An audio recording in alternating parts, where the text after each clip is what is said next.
Yo puedo hacer un do mayor así, ¿cierto? O puedo hacer un do mayor así. O puedo hacer un do mayor así. ¿Sí? O puedo hacer un do mayor así. Fíjense que aquí ya estoy usando, ¿sí? Como ya un rango mucho más amplio del piano.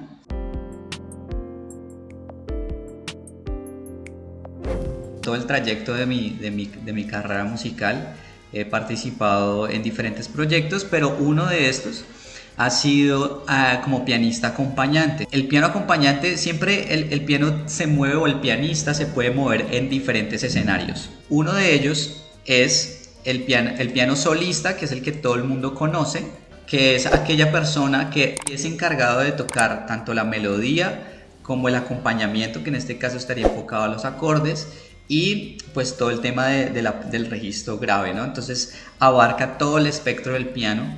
Cuando arrancamos a estudiar piano en alguna universidad o en alguna escuela de música, pues digamos que el enfoque es hacer piano solista.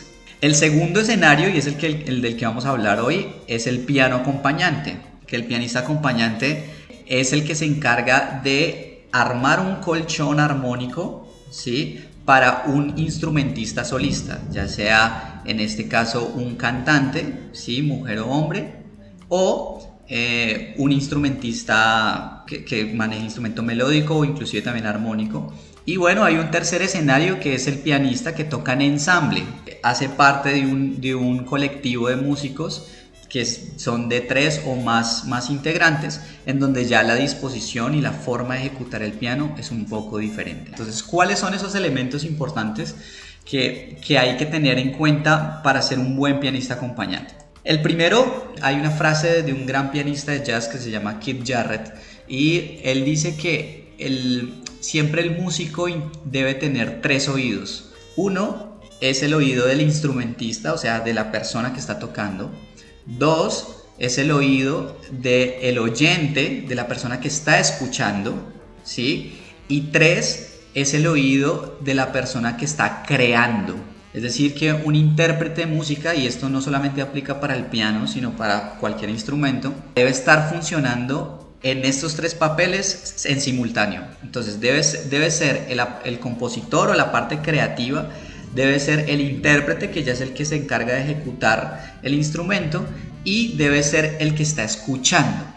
Este último es el que más se olvida en el momento de estar ejecutando. Tu labor musical estará en función de otro músico, ¿cierto? Entonces aún más esto tiene que estar súper desarrollado. El segundo elemento es definir cuál es tu función o cuál es tu rol dentro del piano acompañante. Quiero que me acompañes de esta forma o de esta otra, quiero que seas más rítmico, quiero que seas más melódico, o quiero que simplemente me pongas un colchón abierto de acordes. Esto va a depender mucho del estilo, también del carácter de la obra que estemos tocando, del instrumentista o el cantante que estemos acompañando. Ahora, hay unos elementos musicales específicos. El primero de ellos puede ser la armonía, que en este caso serían los acordes o la parte armónica.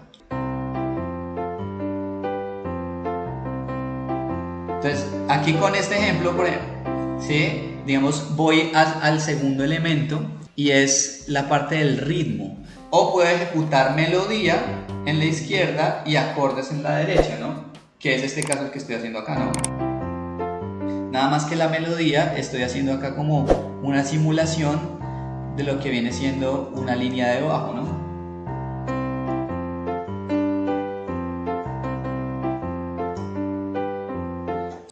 Otro elemento que, fíjense que hay 2 elementos adicionales cuando a nosotros nos enseñan en nuestras primeras clases de música que cuáles son los elementos de la música. Nos enseñan que es la armonía, la melodía y el ritmo. Pero hay otros 2 que no siempre los mencionan y son súper importantes, y es el color y la textura. Entonces, por ejemplo, ¿qué tipo de textura puede tener un acorde? Entonces yo puedo hacer un acorde do mayor, por ejemplo. Puedo hacer una do mayor que suene así.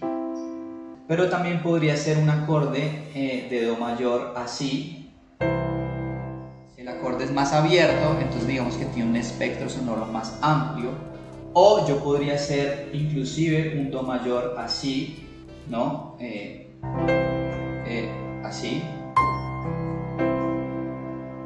¿sí? Como duplicar los diferentes tipos de tesituras que tengo o de registros que tengo en el piano. Ahora, el color. Entonces, esto también tiene mucho que ver con otro aspecto técnico ya de la música, que son las extensiones de los acordes y demás. Yo puedo hacer un do mayor así, ¿cierto? O puedo hacer un do mayor así, ¿sí? Aquí le agregué una nota. O puedo hacer un do mayor así, ¿sí? O puedo hacer un do mayor así, ¿sí? Entonces, estos son diferentes colores que yo puedo usar dentro del discurso sonoro. Digamos, un bolero súper famoso que es el Sabor a mí, ¿no? Entonces, yo puedo tocar Sabor a mí de esta forma, ¿no?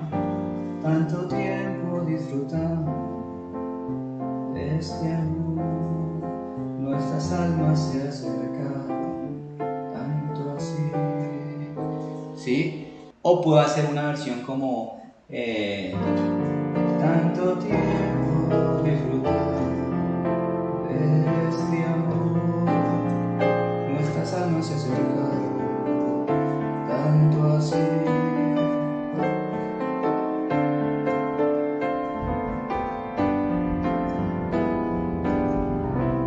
¿Sí? O las herramientas de las extensiones de los acordes, puedo llegar a darle otro color diferente a una misma canción y para que suene, digamos, con estéticas distintas, ¿no? Pero ahora nos vamos aquí a los elementos específicos que tiene el piano. Y es que tenemos nosotros tres capas del instrumento, ¿no? Entonces tenemos la capa del bajo, ¿sí? Que es el registro grave del piano y que normalmente nosotros ejecutamos como una parte melódica, ¿no? La segunda capa del piano, que es el acorde, ¿cierto? Que ya se usa más como en el registro medio del piano, y la melodía. El piano, como tiene la posibilidad de hacer melodías, entonces también pues puede incorporar este elemento, esta posibilidad dentro de su acompañamiento. Un pianista puede trabajar el bajo melódico, puede trabajar el acorde o puede trabajar también melodías, y todo esto en conjunto hacerlos parte de ese piano acompañante.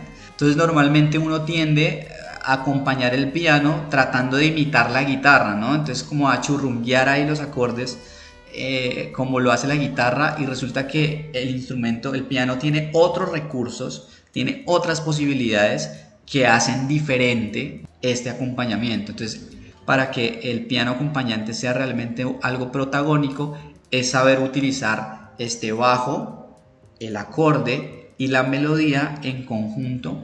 Ahora sí vamos a tratar de poner en práctica estos tres elementos del bajo, acorde, melodía, y es, por ejemplo, este tema de John Lennon que se llama Imagine. Entonces, Imagine es un tema muy sencillo en el momento de acompañar en el piano. ¿Por qué? Porque simplemente maneja un acorde con una textura básica, figuración en el bajo, ¿cierto? Y casi que estábamos tocando a dos golpes por pulso, ¿sí? Como 1, 2, 1, 2, 1, 2, 1, 2, 1, 2, 1, 2. Entonces comienza.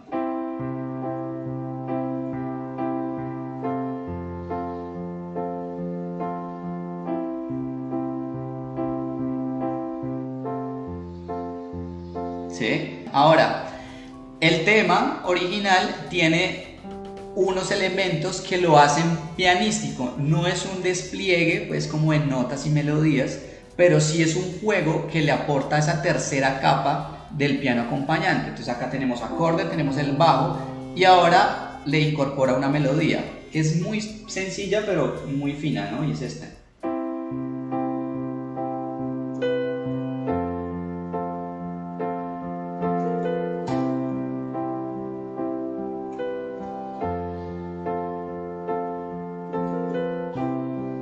¿Sí? Entonces fíjense cómo incorporando pequeños detalles que hacen como que hacen parte pues como de la progresión armónica, aportan a este piano acompañante y de hecho lo hacen como un leitmotiv o un motivo súper, o sea que uno escucha esto y es Imagine, ¿no?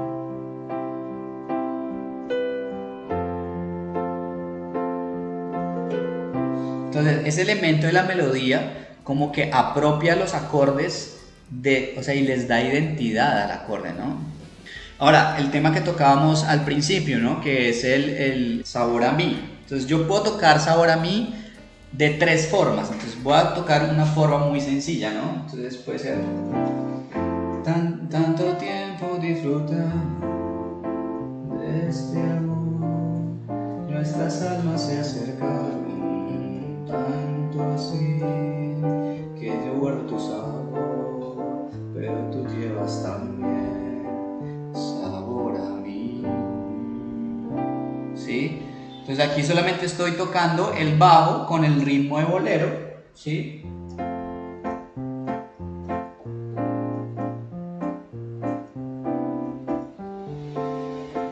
Ahora yo podría hacer esto también. ¿Cuánto tiempo disfrutando? Nuestras almas se acercaron tanto así que yo guardo tu sabor.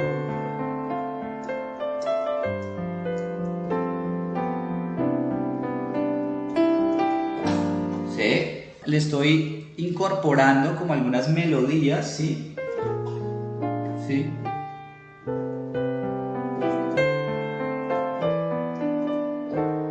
Ahora, si queremos un despliegue mucho más pianístico, entonces podría ser como tanto tiempo disfrutando de este amor, nuestras almas se acercan.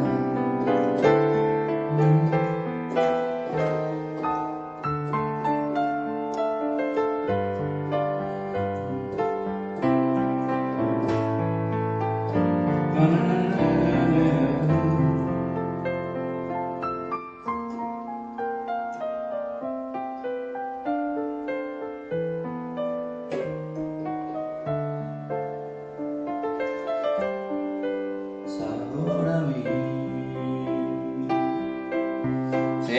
Fíjense que aquí ya estoy usando, ¿sí? Como ya un rango mucho más amplio del piano. Son cosas que al final ya se van adaptando de acuerdo al pianista, de acuerdo al instrumentista principal y de acuerdo a lo que se haya, el resultado del producto estético que se quiera lograr al final. Y bueno, ya un último ejemplo sería, digamos, la música colombiana, ¿no? Normalmente la música colombiana, pues los instrumentos tradicionales de la música colombiana que conocemos es como la guitarra, el tiple y bueno, la bandola o el requinto, ¿no? Entonces, ¿cómo hacemos para traducir o hacer que el piano pueda entrar a acompañar estos ritmos? Entonces simplemente es identificar sobre todo el tiple, que el tiple es el guajeo del tiple es el que lleva, digamos, como la célula rítmica de cada uno de los estilos de la música andina colombiana, ¿no? El pasillo colombiano es un ritmo que deriva del vals, que está escrito 3/4, que básicamente quiere decir que tenemos 3 pulsos por cada compás. Yo puedo tocar tum, tum.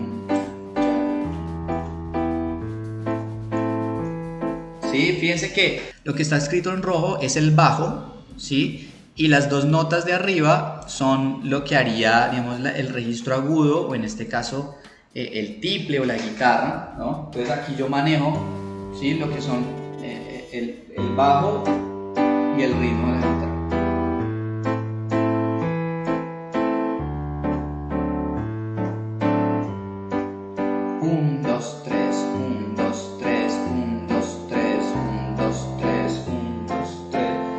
Pero ahora quiero darle otra variación y entonces esa variación es esta y es tocar 2 golpes en el primer pulso, ¿cierto? Del bajo y responder con otros 2 golpes en la derecha. Entonces ahí viene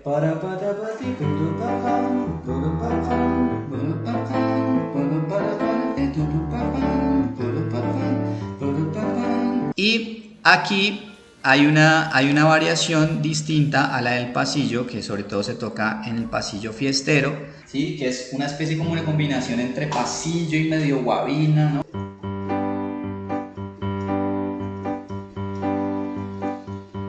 Entonces fíjense que igual conservamos los dos golpes del bajo al principio, ¿cierto? Dos golpes de bajo en la mano derecha, como los agudos, pero hay un golpe justo en el tercer tiempo, que es el que me da un golpe en el bajo, en el tercer tiempo, que es el que me da el impulso hacia el nuevo compás. Entonces,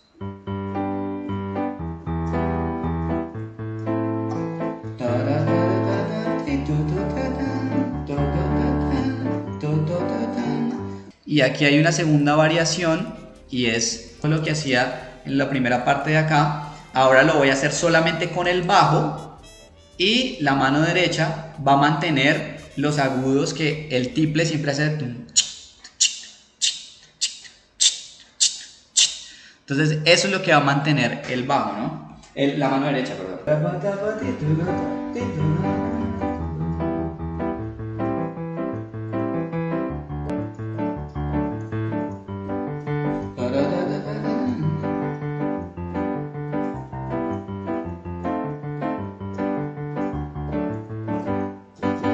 Fíjense, esas son las diferentes posibilidades rítmicas que se pueden hacer con el piano. Quise, digamos, traer aquí a colación un ritmo colombiano, un ritmo de la música andina colombiana, porque me parece que digamos que tiene mucha información. Nuestros ritmos colombianos tienen mucha información que se pueden aplicar a cualquier instrumento, no solamente los tradicionales. Y esta es una traducción que yo hice para el piano, ¿sí? Como una adaptación para el piano de los instrumentos tradicionales. Ya se podría desarrollar, digamos, otra cosa, digamos, algún despliegue pianístico.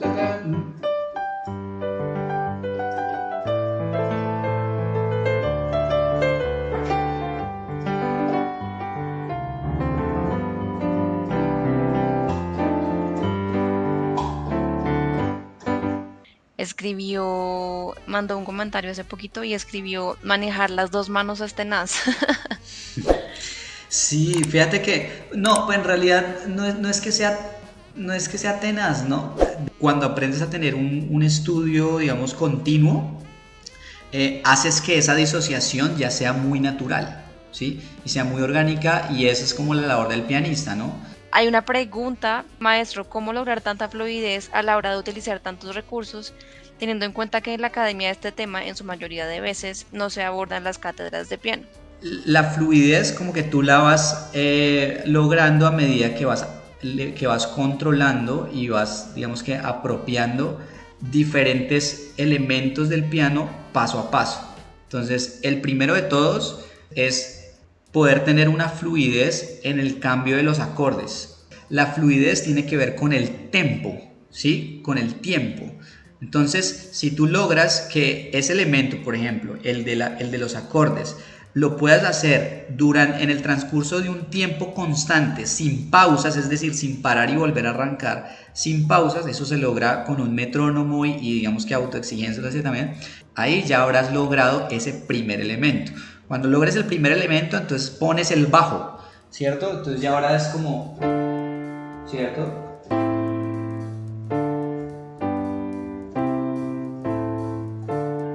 Le pones el bajo, y luego cuando eso ya esté fluido, es decir, que tenga una continuidad en el tiempo, entonces ahora sí puedes poner, inclusive empezar a ponerle la tercera parte, que es la parte melódica de...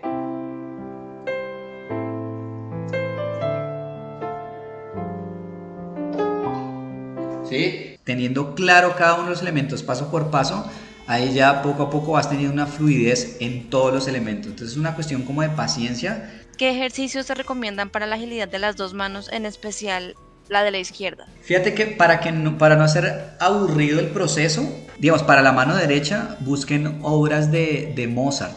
Mozart tiene una riqueza melódica, o lo que hablamos ahorita, ¿no? Los pasillos. Entonces la agilidad es igual a relajación, ¿no? Siempre tiene que haber un sentido de autoconciencia del cuerpo todo el tiempo. Y con la mano izquierda yo recomendaría más las invenciones de Bach. Mano derecha Mozart y pasillos, y mano izquierda Bach. Nos vemos pronto.